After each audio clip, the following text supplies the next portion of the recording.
Olá pessoal, me chamo Leonardo Liberato, sou estudante de psicologia do nono semestre e sou estagiário no estágio supervisionado 2 em educacional. Estagio na escola Maria Dorilene e a gente vai trabalhar hoje o tema o papel do orientador educacional nas escolas públicas de Sobral. Vou passar a fala para minha amiga Elvira, que também vai mediar a mesa junto comigo.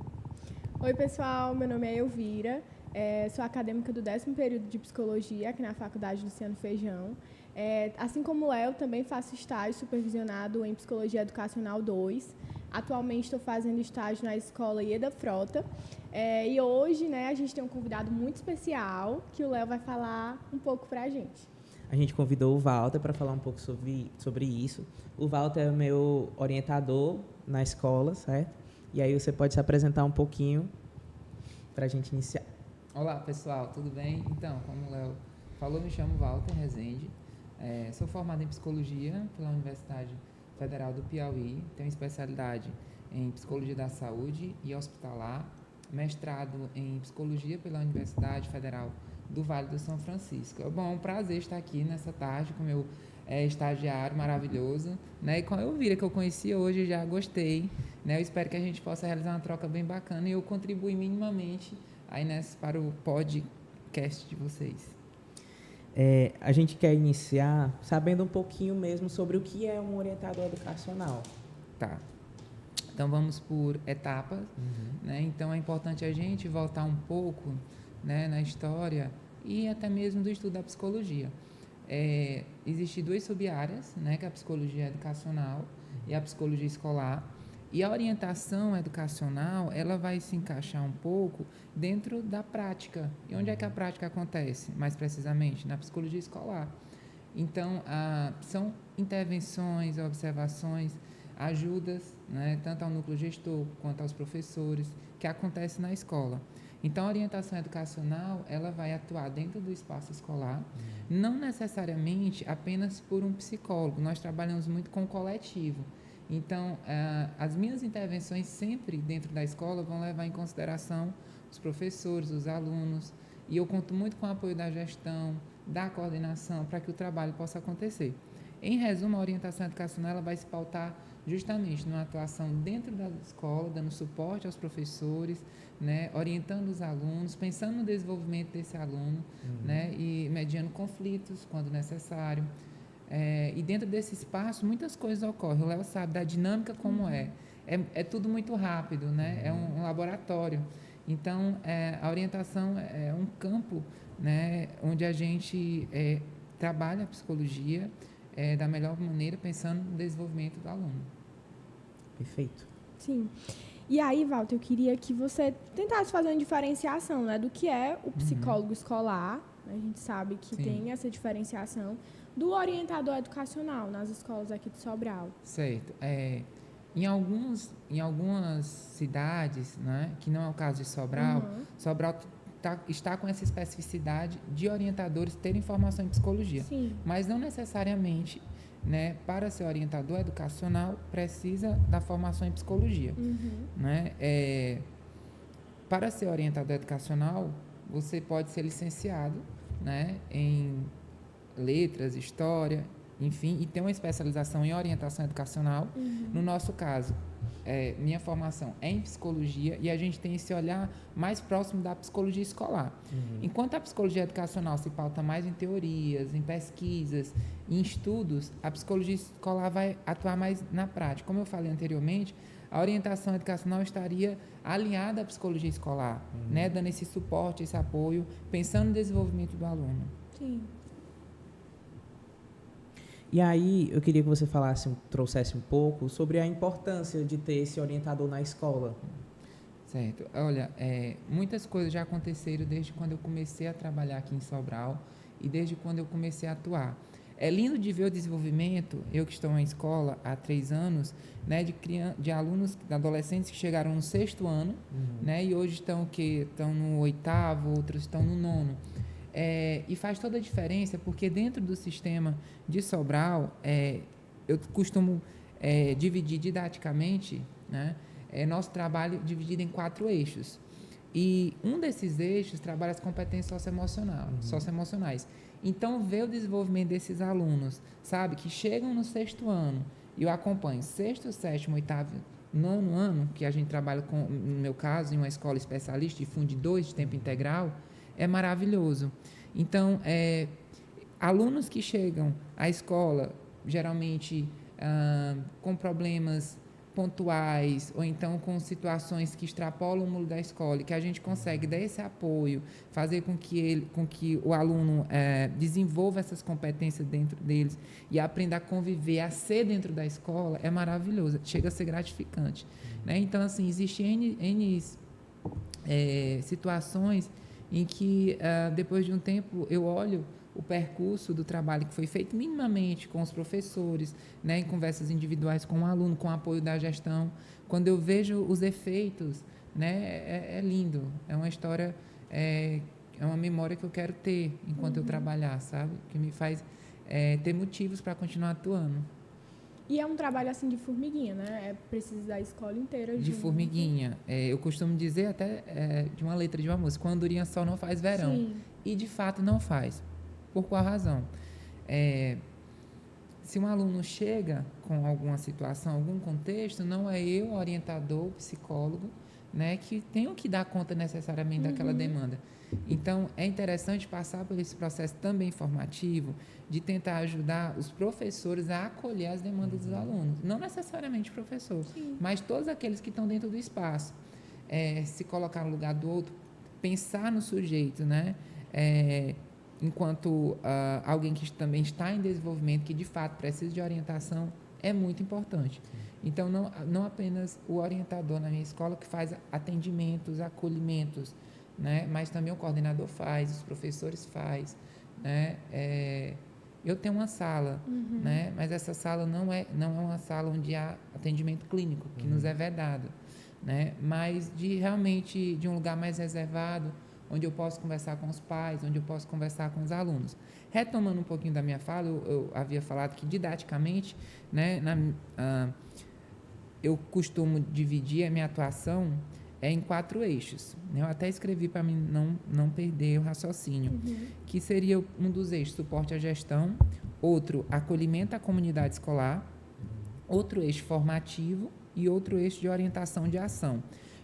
Quando eu me refiro ao eixo de suporte à gestão escolar, eu me refiro às reuniões que nós realizamos, né, enquanto núcleo gestor, para pensar estratégias, né, reunião também que o núcleo gestor pede minha participação, no qual a gente chama os pais para a gente estar conversando sobre os filhos, mediação de conflitos, apoio à gestão, que não raramente isso acontece, né, em questões pontuais, né, que a gente tem que realmente conversar com os alunos, né, ou com algum funcionário, porque conflitos podem acontecer em qualquer ambiente de trabalho, né? Seja entre funcionários, seja entre alunos. E essa mediação, né, é muito bacana porque fazem com que as pessoas pensem um pouco do que aconteceu e cheguem ao entendimento, né? Um entendimento que passa pelo campo do respeito, né, da empatia. Isso tudo é trabalhado também em conjunto. Eu não atuo sozinho, a gestão está lá para me ajudar e cada um ir costurando as falas de tal modo que a gente possa resolver determinadas demandas. E aí outro eixo diz respeito a acolhimento à comunidade escolar, que a gente também faz acolhida, como eu falei, não apenas o orientador, mas também outros atores dentro da escola, né? Também a acolhida, eu trabalho com a equipe do PSE, que é o Programa Saúde na Escola, né? E que eles sempre realizam ações, então tenho que me alinhar com eles para a gente traçar um roteiro de estratégias para saber como as intervenções vão acontecer, né? Então tem toda uma equipe que vem semanalmente, às vezes quinzenalmente, eles têm um próprio calendário, né? Então, junto com ele, traço as datas, as turmas, né? A maneira como vai acontecer. Isso é uma também das maneiras de acolhida. Também acolho os pais quando chegam com a demanda, né? Tem muitas vezes que os alunos não nos procuram diretamente para falar sobre algo. E é uma das maiores dificuldades que eu encontro. E eu sempre costumo falar com o Léo. Léo, se me perguntasse hoje qual é o teu maior... não seria nem empecilho a palavra. A maior dificuldade que tu encontra dentro da escola, trabalhar a comunicação dos alunos. Comunicação é fundamental, né? E aí a gente passa até às vezes pelo letramento emocional com eles, né, do reconhecimento também das emoções, né, e quando eu falo ajudar eles a se comunicar, eles se expressarem verdadeiramente, né, seus sentimentos, o que aconteceu em frente a uma situação conflituosa, por exemplo, eles chegarem para o coleguinha e falar, eu não gostei, pare de fazer isso, não faça mais, e procura outras instâncias quando necessário. Mas a ideia é que essa comunicação seja o fio condutor de um desenrolar, que eles sejam protagonistas. Na nossa escola, a gente costuma falar que todos os alunos são protagonistas. E, de fato, são. Protagonistas da história deles, protagonistas das atitudes deles, das relações que são estabelecidas. Isso é maravilhoso. Sim. Outro eixo, né, diz respeito ao eixo formativo. A gente dá muito suporte, né, em relação ao planejamento docente. Por qual razão? O Léo sabe, ele conhece, eu visito os planejamentos, né? Lá os planejamentos da minha escola são por áreas, o município adota essa estratégia e funciona muito bem, porque, por exemplo, o dia de terça-feira é a língua portuguesa, então vão estar reunidos às terças-feiras os professores de língua portuguesa, né? Então eu vou encontrar sempre um determinado grupo que eu sento com eles, vejo algumas demandas, algumas situações que eles pedem meu auxílio. Walter, em relação ao comportamento de tal aluno, Walter, tal aluno está tendo um desenvolvimento que eu acho que merece um olhar de outros profissionais, né? E a gente começa a dialogar. Mas, em relação a essa questão da formação, é a formação mesmo docente. Em qual sentido? O município, ele trabalha com o desenvolvimento intencional das competências socioemocionais, né, que é uma política que já vem sendo trabalhada há alguns anos, em parceria com o Instituto Ayrton Senna, e a gente sempre revisita elas e planeja estrategicamente com o professor como é que vai ser o desenvolvimento dessas competências socioemocionais, né, como é que elas vão acontecer. E, através dos planejamentos, a gente se alinha, né? A gente trabalha alguns pontos, né? Para o professor conseguir também construir o seu plano. Não é eu, o orientador, que faço o plano. Eu estou ali para ajudar o professor a pensar nas estratégias. Então, a gente costuma falar que dentro dos planejamentos do professor tem que garantir o SAFE, que é algo sequencial, ativo, focado e explícito, para que o aluno ele tome consciência que dentro daquela aula está acontecendo um alinhamento de um conteúdo com uma competência e utilizar para além da sala de aula, né, que é um dos maiores pilares, por assim dizer, é pensar nesse aluno, né, a longo prazo.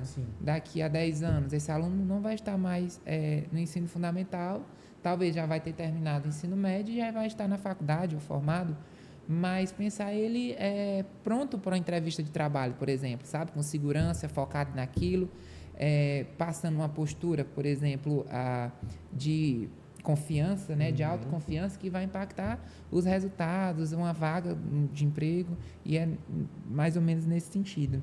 Você consegue dar alguns exemplos das competências socioemocionais? Sim, a gente trabalha com 17 microcompetências, né, e só lembrando que as competências socioemocionais, elas foram pensadas, né, baseadas na BNCC. A BNCC traz essas competências, né, a BNCC traz 10 competências, mas o Instituto Ayrton Senna, ele pensou em 17 microcompetências. Como assim, Walter? É como se ele tivesse esmiuçado essas competências e dividiu em 5 grandes macrocompetências, né? Autogestão, amabilidade, abertura ao novo, né? Então, assim, dentro de cada grupinho desses, existem competências, né?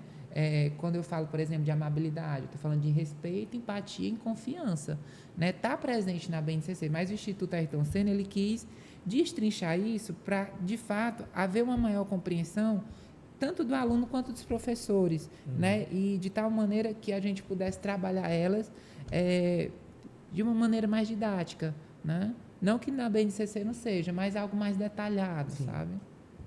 Que às vezes a gente vê quando a gente vai, por exemplo, aplicar as rubricas, né? Que às vezes eles nem sabem o que tal competência significa.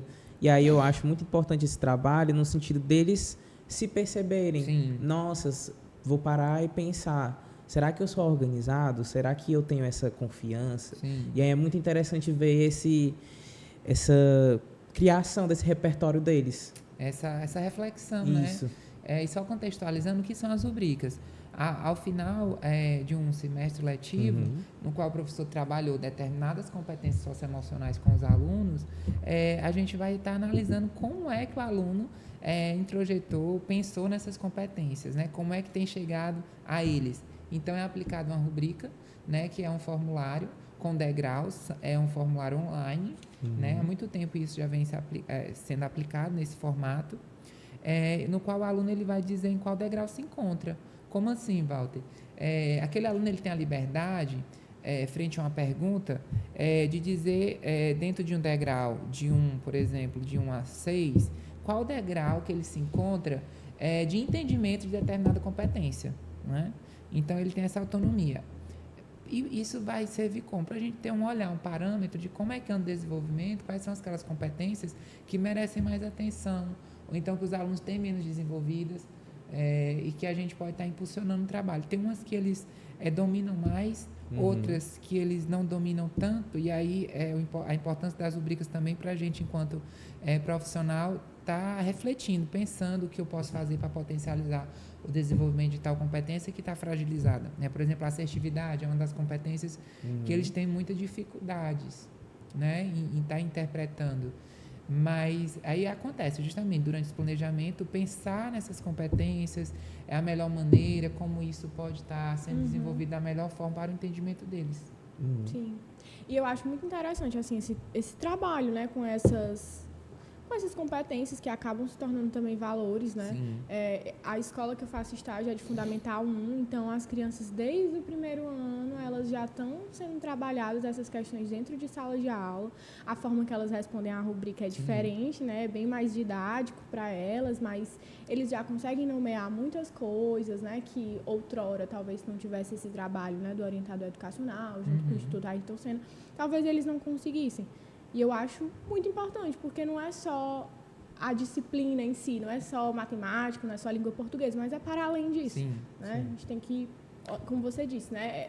Eles vão sair da escola e eles precisam sair com outras coisas com também. conhecimentos que vão para além daquele espaço escolar, né? Que é uma das maiores preocupações dessa política que já vem sendo desenvolvida no nosso município há algum tempo, né? Eu acho que já a parceria com o Instituto Ayrton Senna já se estende por mais de 15 anos. Sim. E aí, falando um pouco de demandas, né?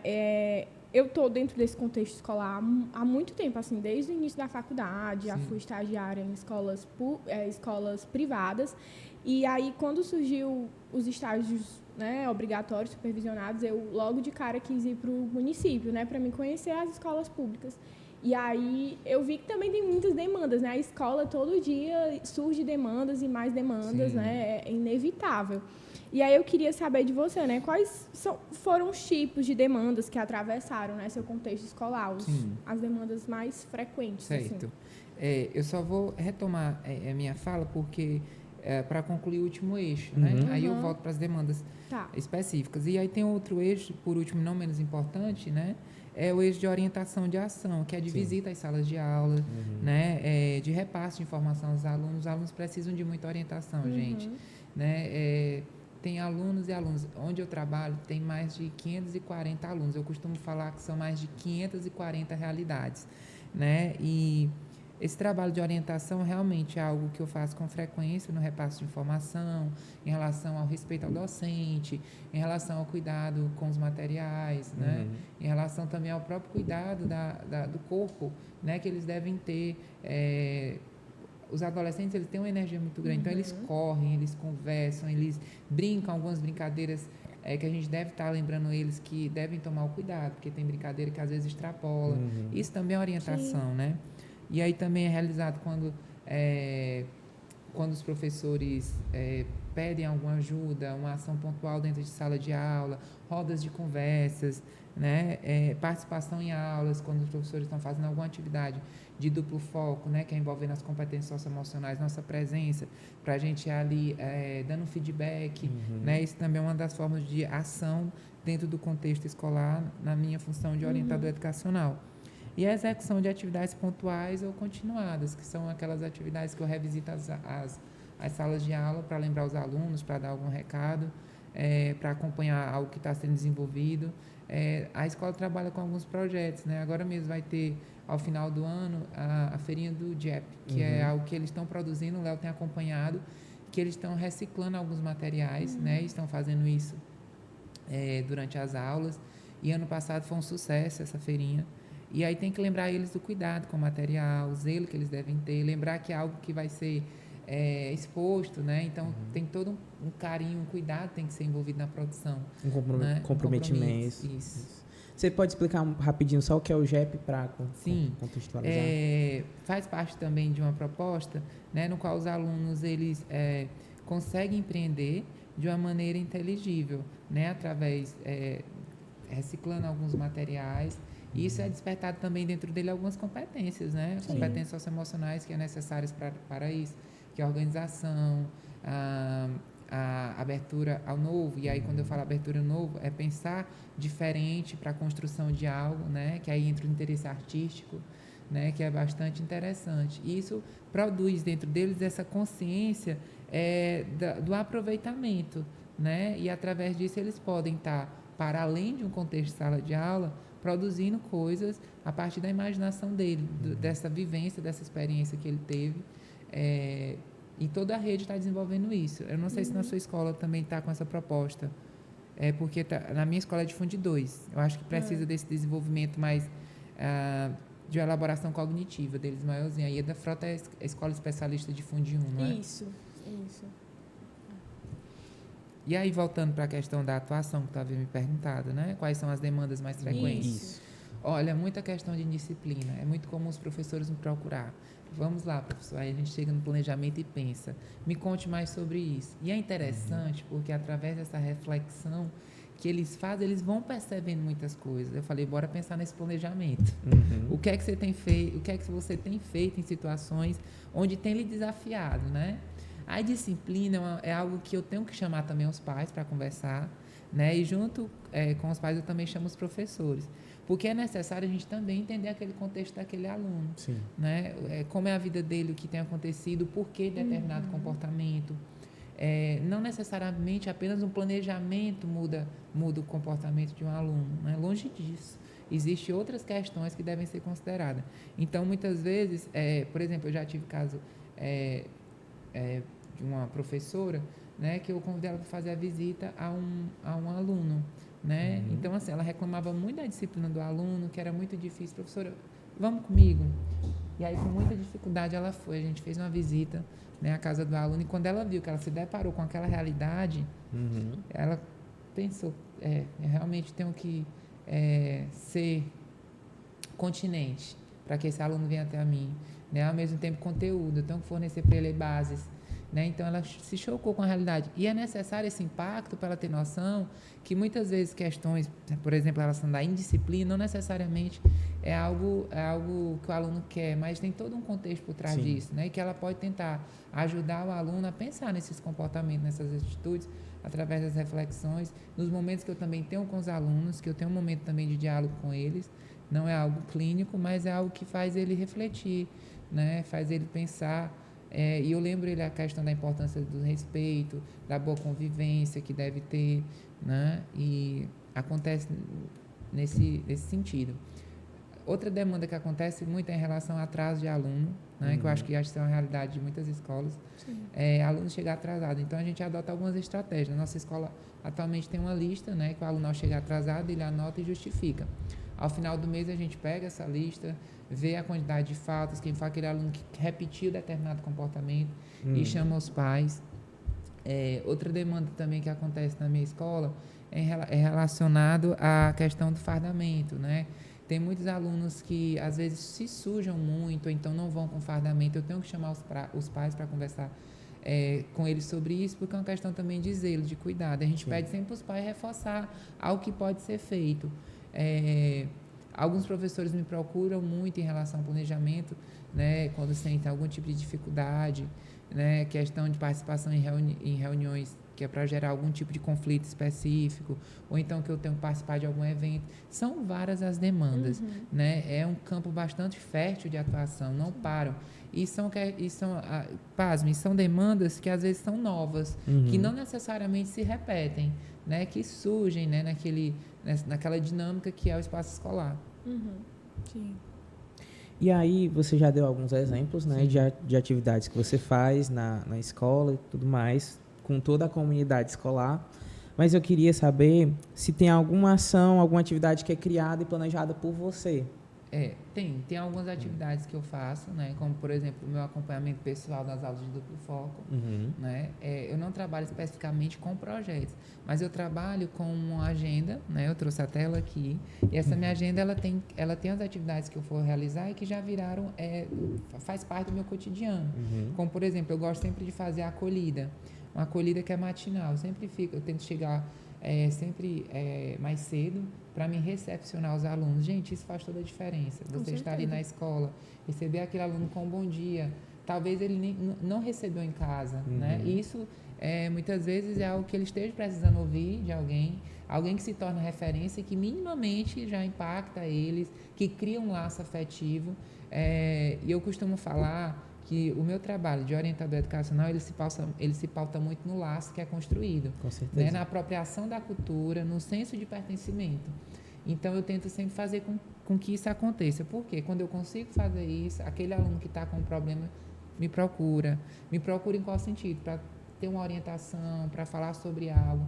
E se é necessário fazer algum encaminhamento, nós fazemos, a gente aciona a rede. Aí a gente conta com a ajuda de alguns dispositivos, como o CRES, como o CRAS, né, como a gerente do PSE, que me ajuda muito, né, que é do postinho de saúde lá de Santo Antônio. E é nessa dinâmica que o trabalho acontece, a partir do desenvolvimento, né, de afeto, de laços que são criados. Entendi. Eu acho muito interessante assim, essa parceria com o PSE. Quando eu entrei, eu não sabia que existia essa parceria, e aí eu achei o máximo, porque oferece muito serviço às crianças, né? Que outrora talvez elas nem procurassem, né? A família nem procurava. Eu achei muito Recentemente legal. nós tivemos, inclusive, né, a visita de um psicólogo, Léo, tu não teve como acompanhar porque tu não estava na escola, falando sobre saúde mental com os alunos do 9º ano. Os alunos do 9º ano, contextualizando para os ouvintes, são alunos foco, de turma foco. Por que turma foco? No nosso município, os alunos do 2º, 5º e 9º ano, eles são submetidos a avaliações. Então, nós estamos nos aproximando das avaliações externas, que são avaliações que vão nos ajudar a entender o desenvolvimento, né, analisar como aquele aluno, né, pensar nas aulas, né, nas notas dos alunos, que merece mais atenção, que é um cuidado que a gente tem, que a gente vai estar devolvendo entregando esses alunos para o Estado, né, que eles vão adentrar o ensino médio. Então, a gente preza, lógico, pela excelência, pela qualidade. E essa avaliação externa nos ajuda muito nesse sentido. E foi desenvolvido com as turmas do 9º ano, essa intervenção, falando um pouco sobre saúde mental, os cuidados, né, a atenção em relação à saúde mental. Foi bastante rico. Foi um psicólogo, né, o João. Um abraço para o João, se ele estiver ouvindo, né, e foi bastante rico, né. Então, assim, também existem parcerias não apenas com o PSE, mas também com alguns dispositivos. Contextualizando o caso de uma aluna, né, que está passando por uma situação bem difícil, né, eu tenho um contato com o pessoal da assistência, então eu notifiquei eles dessa situação dessa minha aluna, e aí prontamente eles me responderam, falando que irão fazer uma visita. Essa aluna está passando por uma situação, no momento os pais, os responsáveis não estão com eles, né, eles estão morando, quem está cuidando deles é um irmão mais velho, de 22 anos, e a gente percebe que isso tem um impacto, né? Com certeza. O pai está ausente, a mãe também está ausente, um filho de 22 anos assumindo a função de pai, né, com menores de idade dentro de casa, e é nesse sentido que a gente deve pensar nesse aluno, né, o impacto social, que não está alheio, desassociado do cognitivo. Então, prontamente, eu quero até agradecer a equipe da assistência que me respondeu e que está realizando aí um mínimo de apoio a essa família da minha escola. Muito importante, assim, essas parcerias para que haja um funcionamento, para que haja aí toda uma mudança. E aí, eu queria saber de você, Walter. Você, né, como orientador educacional, quais foram as mudanças que você vivenciou na escola após a sua chegada, né? Eu vejo que é de suma importância o papel de vocês, e eu falo vocês porque o você Lucas, também acompanha, sim, né? Eu acompanho o Lucas, inclusive um abraço pro Lucas, ele é um ótimo orientador, um preceptor maravilhoso. Assim. Olha que eu vou ficar com ciúme, eu Aprendo muito com ele, foi assim um grande presente. Eu sei da importância que vocês têm dentro das escolas, né? Eu acompanho o Fundamental 1, então eu sei com a realidade, e com você aqui estou escutando outra realidade que também é muito importante, que eu não consegui vivenciar. E aí eu queria saber para você, né, quais foram essas mudanças que você observou depois da sua chegada? Eu posso dizer uma continuidade, né? Uma continuidade em qual sentido? De construir confiança, né? Confiança nos alunos, confiança nos professores. Não existe coisa mais gratificante do que a gente poder estar trabalhando em um ambiente que a gente se sente pertencido e que as relações se tornam fluidas, né? Não raramente a gente vê muitas notícias de pessoas que chegam a se adoecer no ambiente de trabalho. Então, eu tenho muito cuidado em relação a isso, a conversar com os professores, a pensar nessa saúde mental deles, né? E desenvolver estratégias no qual eles possam estar se ressignificando, né? Tá se permitindo também fazer algumas coisas. Então, eu vejo mudança em alguns professores, sabe? Que antes eu notava... às vezes meio triste, né? E hoje, com a ajuda da psicoterapia, com a indicação, né? Com os diálogos estabelecidos, né? Com a confiança firmada, que eles estão bem, né? E também de alunos, gente, tem muitos alunos com situações bem difíceis, sabe? De ordem financeira, né? Até mesmo relacionado a questões não apenas financeiras, mas de outras naturezas, mais forte, às vezes com problemas dentro de casa, relacionado a drogas, né? Ou então relacionado à orientação sexual, né? Que isso impacta. Mas eu vejo que quando a gente consegue tocar esse aluno consegue perceber que a nossa ajuda surtiu efeito e que a gente também percebe esse aluno mais feliz, mais contente, né? É bastante gratificante. E eu costumo dizer que os alunos da nossa escola, eles são todos protagonistas em qual sentido? Eles conseguem, né, ao longo do ano letivo, né, ao longo de todo o percurso, revisitar, né, um pouco do comportamento que eles assumiram ao chegar e perceber o quanto eles amadureceram, né, o quanto eles nos ajudam. Né, alunos que às vezes chegam retraídos, tímidos, chegam no nono ano me ajudando a aplicar algo, a realmente tomar frente de uma situação. É lindo de ver quando as mãos são dadas. Né? Eu costumo falar que é uma escola que não escolhe, que é uma escola da escolha. Né? Eles escolhem estar ali, mudar a realidade dele. Né? Tem uma frase linda de Nelson Mandela, ex-presidente da África do Sul, que diz que a educação é a arma mais poderosa para mudar o mundo. Sim. E eu não tenho dúvida em relação a isso, porque são realidades que são mudadas, que nos impactam, que a gente vê o resultado mais na frente. Por exemplo, temos alunos, ex-alunos da Aureliano que fazem odontologia, outros que já são formados. O diretor me falou, eu não sei se você lembra dessa conversa, que encontrou com um aluno que hoje é bancário. Né? A nossa escola tem 10 anos, ela é de 2014, foi fundada em fevereiro de 2014, e nesses 10 anos já aconteceram muitas coisas, né?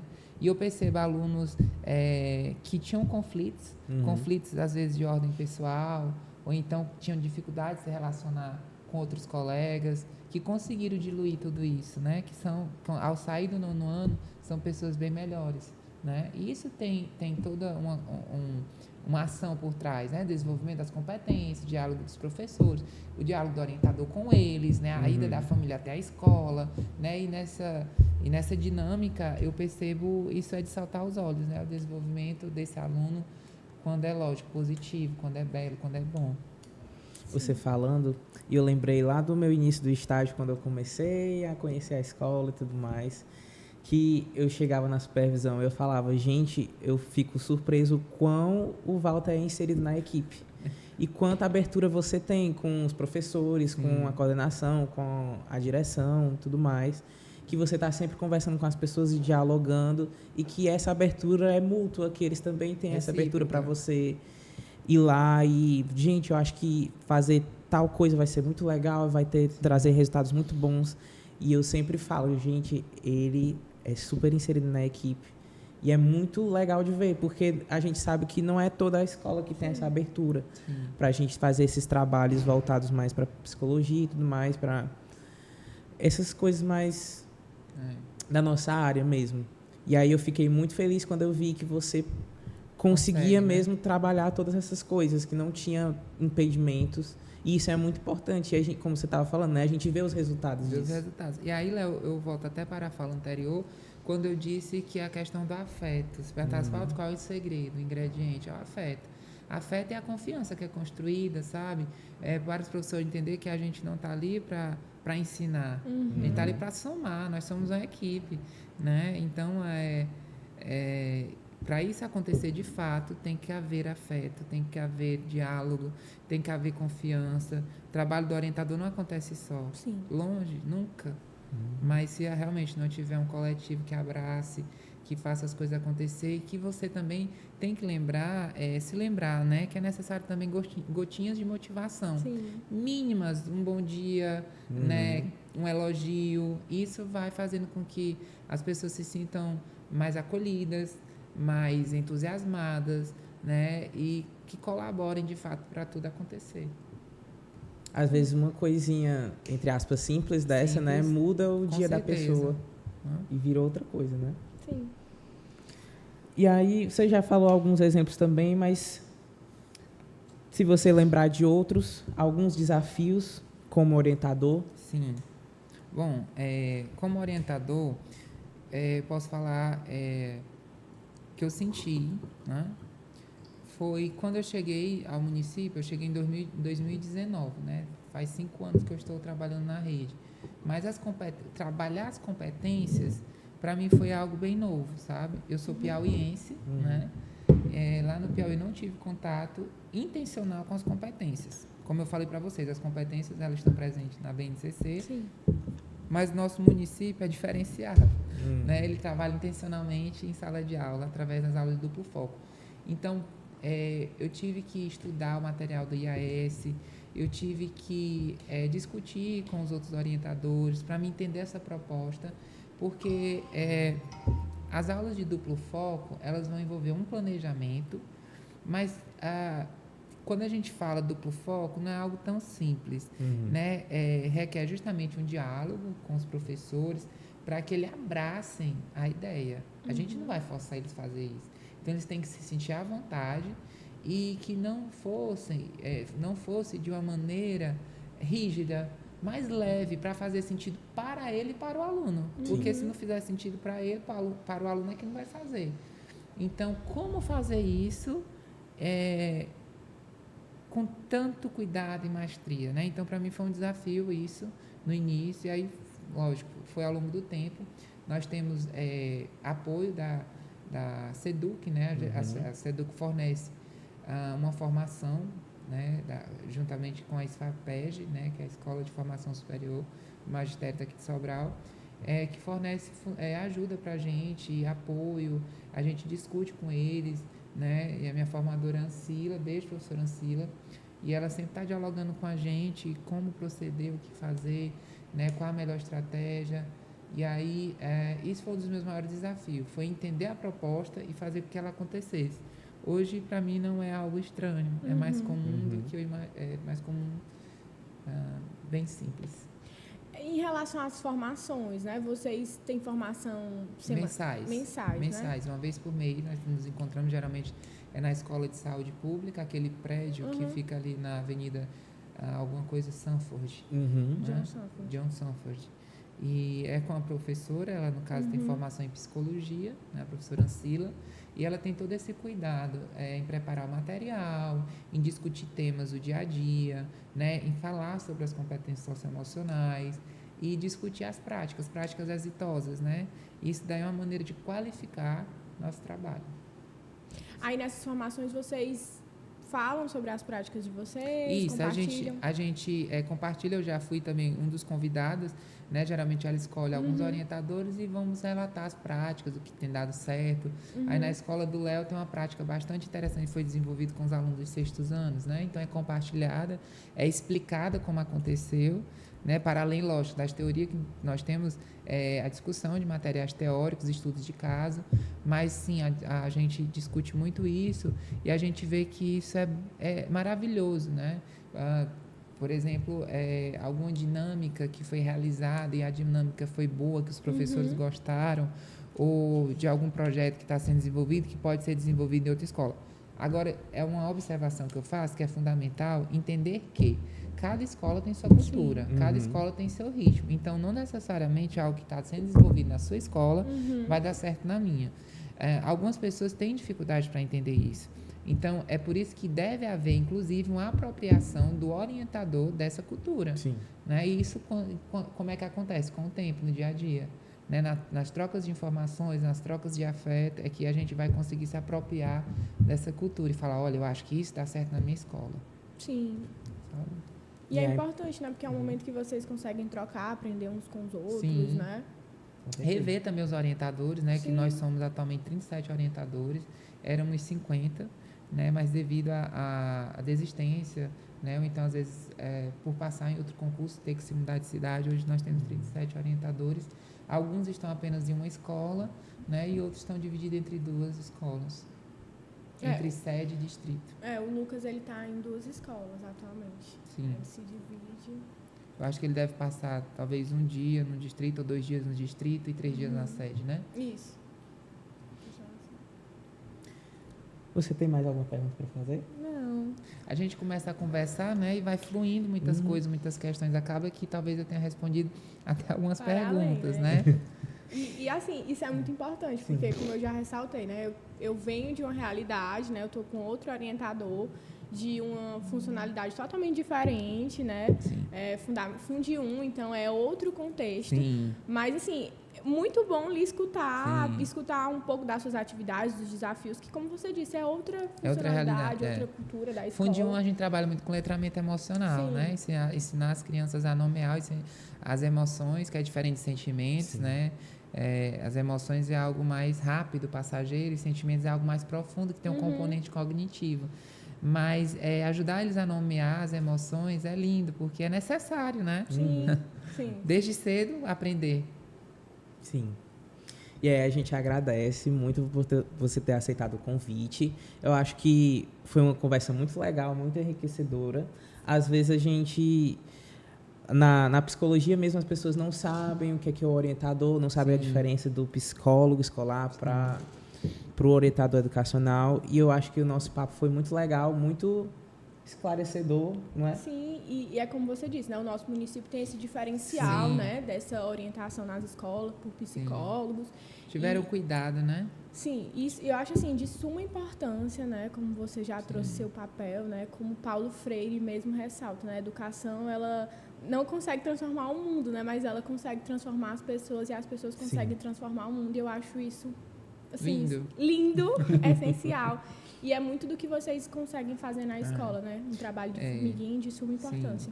A atuação do psicólogo escolar, ela conta com muitas coisas que o orientador educacional realiza, né? Realmente são poucas coisas que vão diferenciar a atuação, mas que convergem, né?